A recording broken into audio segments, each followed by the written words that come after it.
All right, today we're cracking open one of the best-selling books of all time, Rick Warren's The Purpose-Driven Life. For decades, this book has promised an answer to one of the biggest, most human questions there is. Now, what we're going to do in this explainer is break down the book's central argument, its core framework.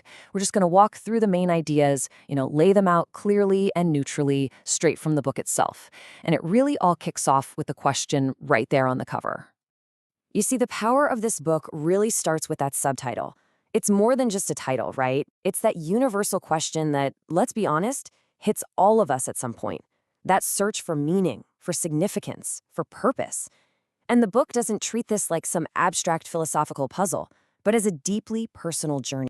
So, to even begin to answer that massive question, the book first takes a look at how we usually go about it, and why that approach, at least according to the author, just doesn't work most of the time.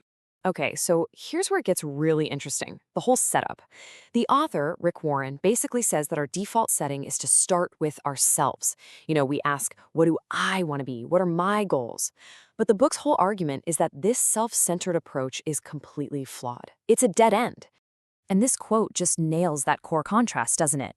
The book basically lays out two paths. On one hand, you have a life that's all about accumulating things, all about me, and it calls that a dead stump. On the other hand, you have a life centered on something bigger, a higher purpose, and that's like a flourishing, healthy tree. So the big question is, if we're all starting in the wrong place, then where's the right place to start? Well, that question leads us straight to the foundational idea of the entire book. And honestly, it's a huge shift from how most of us in the modern world are taught to think about purpose and who we are. And here it is, the book's radical starting point. The whole argument is that to find your purpose, you have to begin with God. I mean, the very first sentence of chapter 1 is literally, it's not about you. The core idea is that you were created by God and for God, and until you really get that, life is never going to fully click into place. This quote, which you find right at the beginning of the book, really captures the essence of this whole idea. The central claim is that true self-discovery isn't some inward journey of navel-gazing. It's an upward one. You don't find your purpose by looking inside yourself. You discover it by looking to the one who made you. Okay, so if purpose starts with God, then what is that purpose, right? The book is built around this core framework of 5 specific purposes that, it argues, God designed for every single one of us.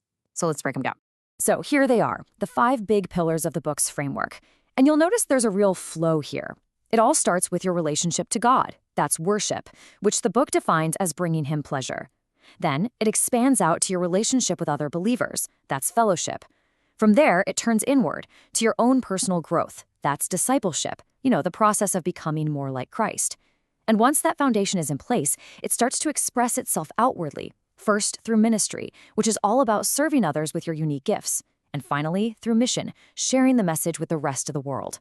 The whole book is designed to walk you through that exact progression, step by step.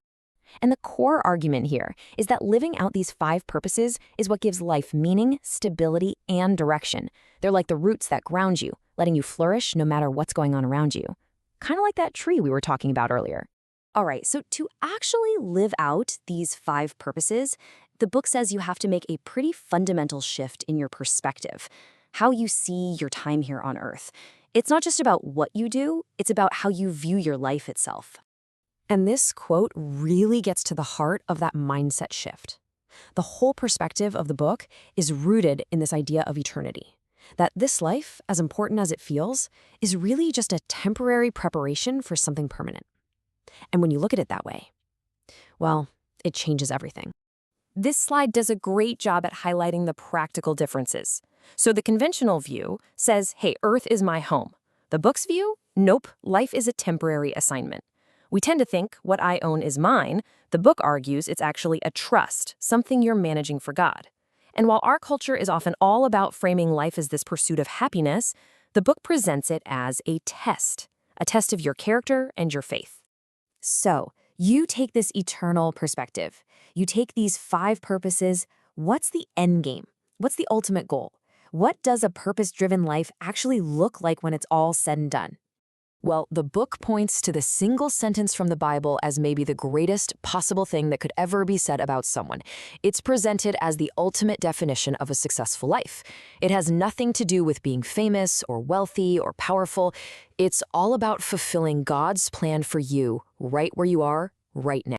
And this really just brings it all home. The book's conclusion is that a purpose-driven life means taking those 5 timeless purposes we talked about, worship, fellowship, discipleship, ministry, and mission, and actually applying them. Right here, right now, in your generation. It's all about finding that sweet spot where the timeless meets the timely. And just like that, the central question of the book gets turned right back around to you, the reader. It leaves you with this final big thought to chew on. If a life well lived is all about serving God's purpose in your generation, what does that actually look like for you today?